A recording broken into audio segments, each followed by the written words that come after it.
সবেমাত্র শেষ হলো ক্লাস 10 ফার্স্ট ইউনিট টেস্টের ভূগোল পরীক্ষা।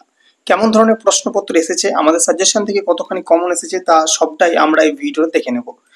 যারা যারা আমাদের সাজেশনটি দেখেছিলে তারা অবশ্যই এই প্রশ্নের সমস্ত প্রশ্নগুলি কমন পেয়ে যাবে, কারণ সাজেশন থেকে সব প্রশ্নগুলি করা হয়েছে। তো কি কি প্রশ্ন হয়েছে আমরা প্রথমে আগে দেখে নিই। তো প্রথম দেখো, তোমাদের একের দাগে টোটাল নম্বর তোমাদের 40 এবং সময় থাকছে 1 ঘন্টা 30 মিনিট। এটা প্রত্যেকেই তোমরা জানো, সব প্রশ্নগুলির মতো এই প্রশ্নটাও হয়েছে। তো এবার একের থেকে তোমাদের সঠিক উত্তরটি নির্বাচন করো, অর্থাৎ এমসিকিউ প্রশ্ন আছে। এখানে তোমাদের 8টি শর্ট প্রশ্ন রয়েছে, ঠিক আছে, 8টি এমসিকিউ প্রশ্ন আছে। তো প্রথম প্রশ্ন, যে প্রক্রিয়ায় ভূমিভাগের উচ্চতার বৃদ্ধি ঘটে তা হলো, 4টি অপশন আছে, অবরোহণ, আরোহণ, পর্যায়ন, পুঞ্জিত ক্ষয়। 2 নম্বর প্রশ্ন, উৎপাটন প্রক্রিয়ায় ক্ষয় করে, 4টি অপশন, নদী, বায়ু, হিমবাহ, সমুদ্র তরঙ্গ।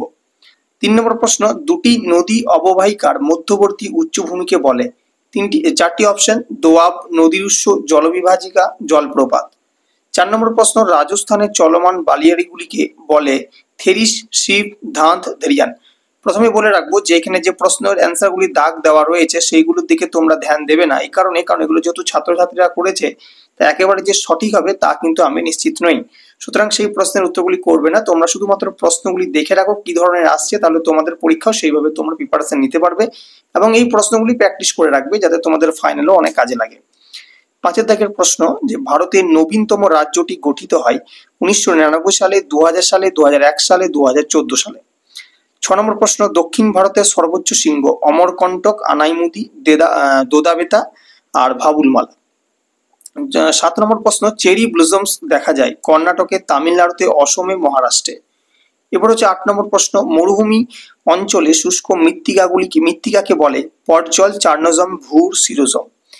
এবার আসবো আমরা বিভাগ খতে। বিভাগ খতে তোমাদের মোট এখানে অনেকগুলি প্রশ্ন আছে, তো এখানে পার্ট পার্ট করে দেওয়া আছে। যেমন প্রথমে হচ্ছে ঠিক মানে তোমার সত্য বা অসত্য, যেটাকে ঠিক ভুল হিসাবে লিখতে হবে। তোমাদের এখানে দুটি প্রশ্ন করতে হবে, 2 নম্বর আছে। তো প্রথম প্রশ্ন আছে, হিমরেখার উপর থেকে নদীর কাজ শুরু হয়।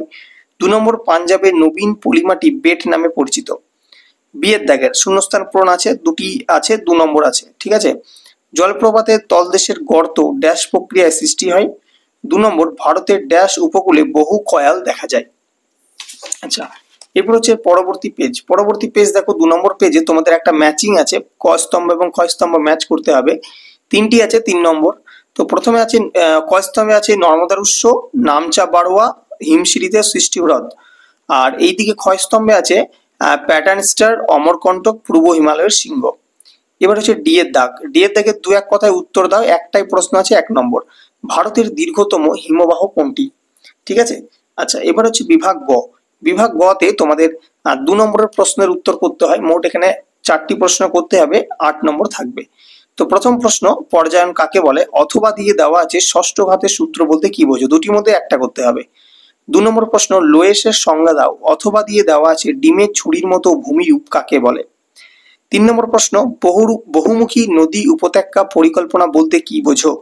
অথবা দিয়ে আছে পশ্চিমঘাট পর্বতমালার দুটি গিরিপথের নাম লেখো। 4 নম্বর প্রশ্ন, করমণ্ডল উপকূলে বছরে 2বার বৃষ্টিপাত হয় কেন? সাথে অথবা দিয়ে আছে ম্যানগ্রোভ উদ্ভিদের দুটি বৈশিষ্ট্য লেখো। এবার বলি, আমাদের যে সাজেশন দেওয়া হয়েছিল সেখানে এই যে 8টি প্রশ্ন রয়েছে, মানে অথবা নিয়ে যে 8টি প্রশ্ন, প্রতিটাই প্রশ্ন কিন্তু কমন, ঠিক আছে, এমনকি শর্ট প্রশ্ন কিন্তু অনেকগুলো কমন আছে। এবার হচ্ছে বিভাগ ঘ। বিভাগ ঘতে তোমাদের যে কোনো দুটি করতে হবে, মানে অথবা দিয়ে যেগুলো আছে। তো 3 নম্বর করে থাকছে, মোট হচ্ছে 6 নম্বর। তো প্রথম প্রশ্ন, মরু সম্প্রসারণের 3টি কারণ সংক্ষেপে আলোচনা করো। অথবা উদাহরণসমূহ হিমবাহের শ্রেণীবিভাগ করো। 2 নম্বর প্রশ্ন, মৃত্তিকা সংরক্ষণের 3টি উপায় লেখো। অথবা নর্মদা ও তাপ্তি নদীর মোহনায় বদ্বীপ গড়ে ওঠেনি কেন? এখানে দেখো, 1-এর দাগে 4-এর 1-এর দাগের এই উদাহরণসমূহ হিমবাহের শ্রেণীবিভাগ, এটা সাজেশনে দিয়েছিলাম, এবং 2-এর দাগে দুটোই কিন্তু দিয়েছিলাম, ঠিক আছে। আচ্ছা, এরপর ইউ বিভাগের তোমাদের 5 নম্বরের প্রশ্ন, বড় প্রশ্ন দুটি করতে হবে, মোট থাকছে 10 নম্বর। তো 5-এর দাগের 1-এর প্রশ্ন, বায়ু ও জলাধারার মিলিত কাজের ফলে সৃষ্ট ভূমিরূপগুলি চিত্রসহ বর্ণনা করো। অথবা দিয়ে আছে নদীর সঞ্চয় কার্যের ফলে সৃষ্ট 3টি ভূমিরূপ চিত্রসহ আলোচনা করো। 2-এর দাগের আছে ভারতের পূর্ব উপকূলীয় সমভূমি ও পশ্চিম উপকূলীয় সমভূমির মধ্যে পার্থক্য লেখো। অথবা দিয়ে আছে ভারতের জলবায়ুর 5টি নিয়ন্ত্রক সম্বন্ধে আলোচনা করো। তো এখানে বলে রাখি যে আমাদের সাজেশন থেকে 5-এর দাগের 1-এর যে প্রশ্নটি এসছে এবং অথবা দিয়ে যেটি রয়েছে দুটোই কমন ছিল, এবং 2-এর দাগের শুধু 2-এর দাগটাই কমন, অথবা দিয়ে যেটি আছে সেটি আমি দিইনি। কিন্তু আমাদের প্রয়োজন নেই যেহেতু অথবা আছে। তো এখানে দেখতে পেলে যে আমাদের সাজেশন থেকে ভূগোলের বেশিরভাগ প্রশ্ন মানে তোমার বড় প্রশ্নগুলি 2 নম্বর 3 নম্বর বা 5 নম্বরের সমস্ত প্রশ্নই কিন্তু কমন রয়েছে। সুতরাং প্রত্যেক ক্লাস 10 এর ছাত্রছাত্রীদের বলবো যে অবশ্যই আমাদের সাজেশনগুলি শেষ মুহূর্তে সাজেশনগুলি ফলো করবে এবং মাঝে মধ্যে যে ক্লাসগুলো আমি দিই সেগুলো অবশ্যই চেষ্টা করবে একবার সময় হলে দেখার। তো কেমন লাগলো ভিডিওটি অবশ্যই জানিও এবং তোমাদের পরীক্ষা কেমন হয়েছে বা ভূগোল পরীক্ষা কখন আছে অবশ্যই জানাবে। ঠিক আছে, কোনো রকম সাহায্য যদি প্রয়োজন হয় অবশ্যই আমাকে কমেন্ট করে জানাবে।